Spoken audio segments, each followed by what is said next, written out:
Hello and welcome to the 7th edition of the Goa Arts and Literature Festival. Today with us we have Miss Roanna Gonsalves, who is the author of the book The Permanent Resident. Hello ma'am, it is a pleasure to have you. Thank you. So ma'am, first off, starting with your book The Permanent Resident, it is a montage on the migrant experience in Australia. Could you elaborate a bit more on the book? Sure. My book is a collection of short stories about outsiders. And what I try to do is I try to play with language, have a bit of fun with language, in order to illuminate the experience of being an outsider, which sometimes can be, an experience of deep alienation, but also deep longing to belong to the culture in which you have just moved to. Yes, and most of my characters are of Indian background, not just any Indian background, but Goan background, Bombay background, living in Australia. So ma'am, you are the recipient of the Prime Minister's Australia, Asia Endeavour Award. Can you tell us how you felt about this award? That was a huge honor and a privilege. It is an award given to PhD students in Australia. So when I was doing my PhD, I was one of the people who got that award that year, the Prime Minister's Endeavour Award. It's a pot of money that they give you to go and do your PhD field work. So I use that money to come to Goa, actually. And my family were based in Goa, and I traveled across India and also Goa to do my field work. You had mentioned that you have a PhD in creative practices. Could you tell us more about how you undertook this PhD and what were the hardships faced? It was very hard, but it was a huge learning experience. For me, it was a very challenging process because I was writing.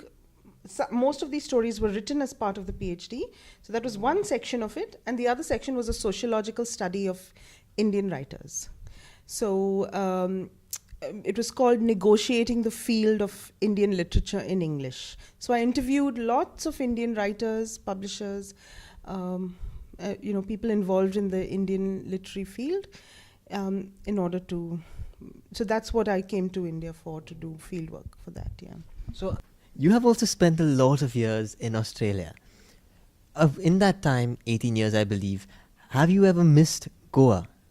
I love Goa. We used to come to Goa very often for summer holidays as kids from Bombay. And then when we lived in Goa in 2013 and 14, it was just, it was lovely to be here. Of course, there are challenges, but there are also a lot of joys and advantages of living in a place like Goa. So, yes, I have a very fond connection with Goa.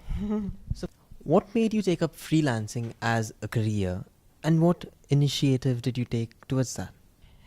Couldn't find a permanent job. Well, the thing is, it's across the world, it's getting very hard to find work, full-time, tenured work in academia. Even in India is an exception, but across the world, in journalism, in media, jobs are being cut continuously because of, everyone's going online and digital. And so I just try and I'm a single parent. I have twin boys who are 13 years old. So I don't have the benefit of, a rich husband or like wealthy family inheritance. So I have to take whatever work I can get to pay the bills and to, pay for my next meal, basically. Ma'am, you had also mentioned that you had been here in 2013. So from that year to this year, what are the changes you have seen and what do you look forward to in this session and this year?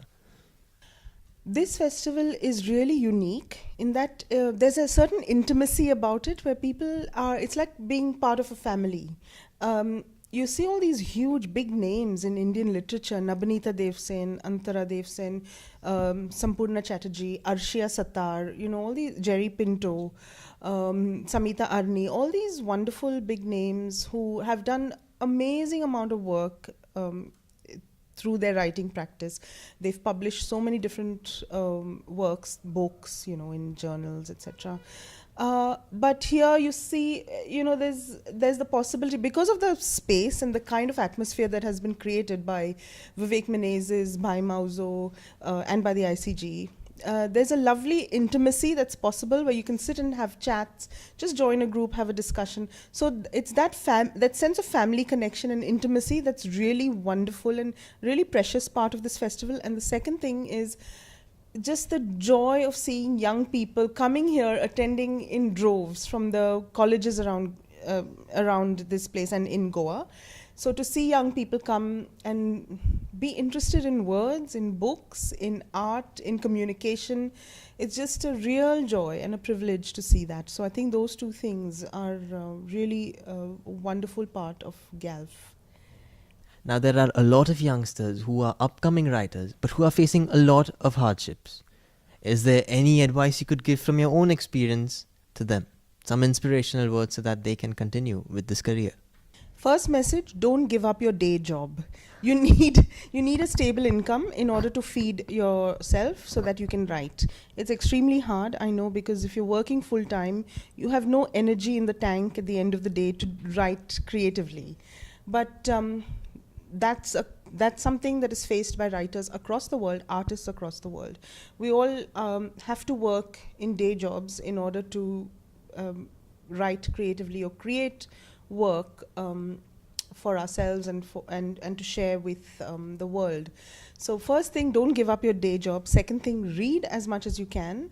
And third thing, try and write every day if you can. Because if you write 100 words a day, in 10 days you have 1,000 words, in 100 days you have 10,000 words. It goes on. So, yes. Well, thank you, ma'am. At least I was inspired by that message. And I'm sure there will be a lot of other youngsters out there who will be inspired. Yes. Thank you. So, thank you, everyone. That was Miss Roanna Gonsalves. And you are here with me, Samuel Pereira. Stay tuned for more interviews.